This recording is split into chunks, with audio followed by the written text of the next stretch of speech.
Hey everyone, Goji Fan Predator 2003 here with a review.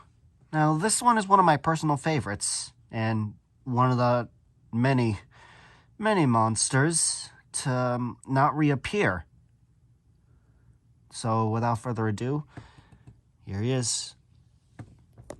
Grangon from Ultraman Max. Now if you remember my Grangon species video, then, well, you know that these guys are very hot, and that they're also known to burrow underground, so let's get right into their history, or this guy's history. In the first episode of Ultraman Max, there's one monster a kid encounters in a cave, and he tries to take a photo of it, but eventually Grangon wakes up and breaks right through, nearly killing the kid. And, well, soon after that, another monster called Lagaras shows up, but I don't have Lagaras, so we can't compare the two. But more onto the story.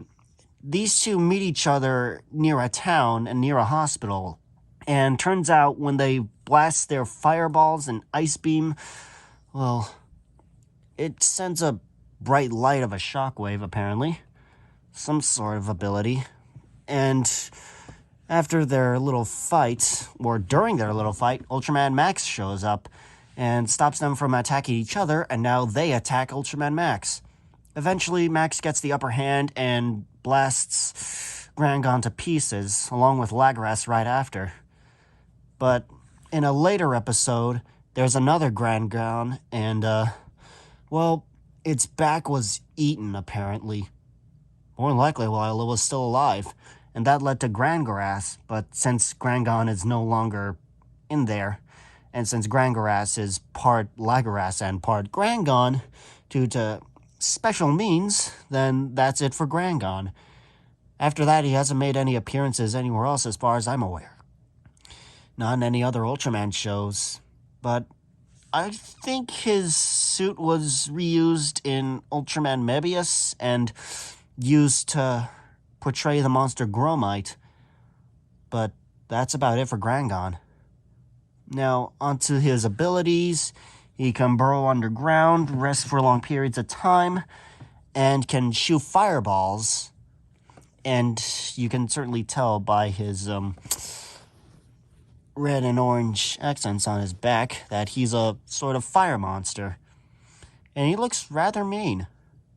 He can also bite. He tried to bite Lagaras a few times, and Lagaras kept kicking him and hitting him, so yeah.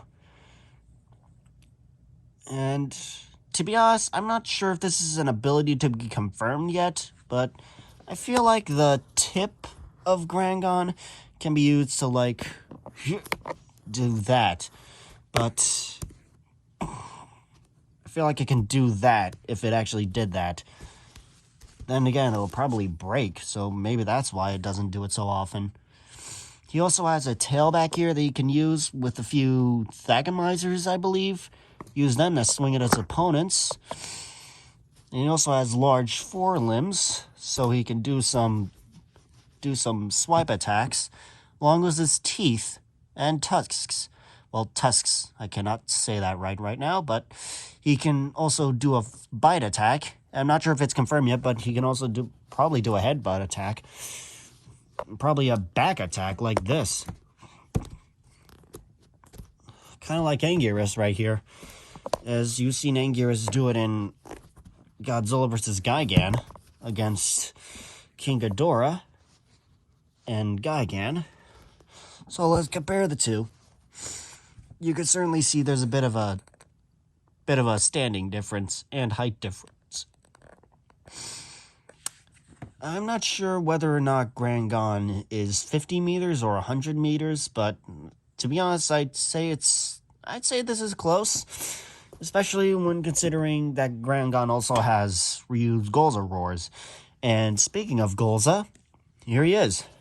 Yeah, I'd say this is accurate. May not be Lagaras, but it's a worthy opponent. Territorial, if I may say so myself. And if he wants to be even more territorial, he'll have to contend with Baragon underground. He can go on all fours, and they can just go right at it. Look at this. Look at this. Look at this. I'm still thinking whether or not to do kaiju battle videos, but I feel like I get enough of that with all the other making of a wild age. Yeah, so onto his details. He has pretty nice detailing over here. I guess these are supposed to emulate some sort of rocky textures on him. They got the job done.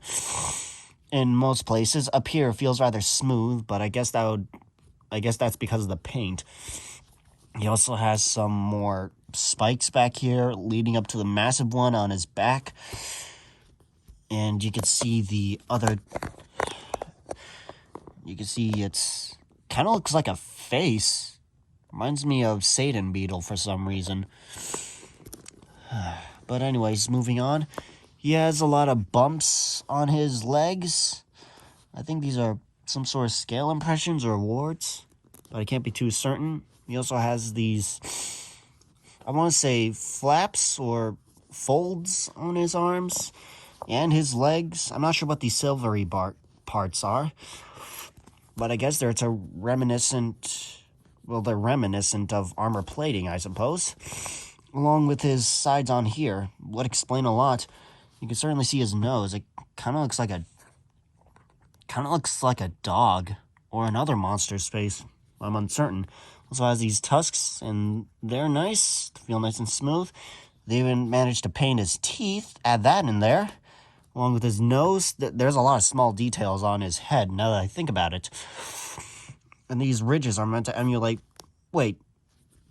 This kind of looks like Camebus, now that I think about it. But... actually, that's a thought. Maybe Camebus and Grangon are related. There's a thought.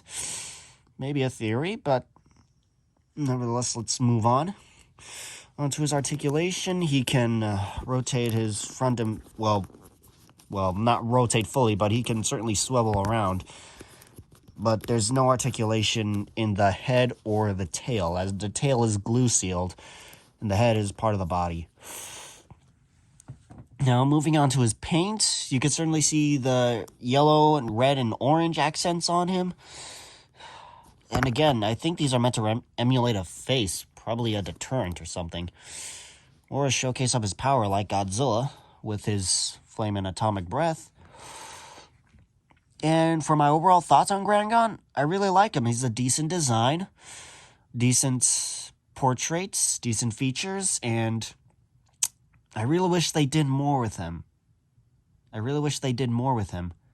Maybe at some point they'll convert the Gromite suit back into Grangon, but I'm unsure at this point. Or whether or not other monsters from other Ultraman will be coming back. That's certainly a thought. And there are some scuffles on him. Just gonna put that out there, given the age of this figure. That makes sense.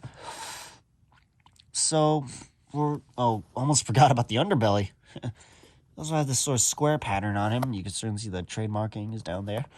And this red pattern goes nearly all the way to the tip of his tail where it fades, and even fades beneath his neck. Now, for our overall thoughts on Grangon, I'd say he's very decent. Yeah, a worthwhile figure finding, if you can, because I'm unsure of how common he is. The same goes for any other Ultraman Max kaiju, really. And, yeah. He's special to me. Kind of like Anguirus here. Well, now that I think about it, it's probably what would happen if Anguirus and a Baragon had a love child. Maybe Camebus, too. But that's just me. And, okay, that seems to be it for this. So leave a like and subscribe, and drop down in the comments which review you want to see next. And I'll see you next time for the next monster species profile. Okay, see you, everyone.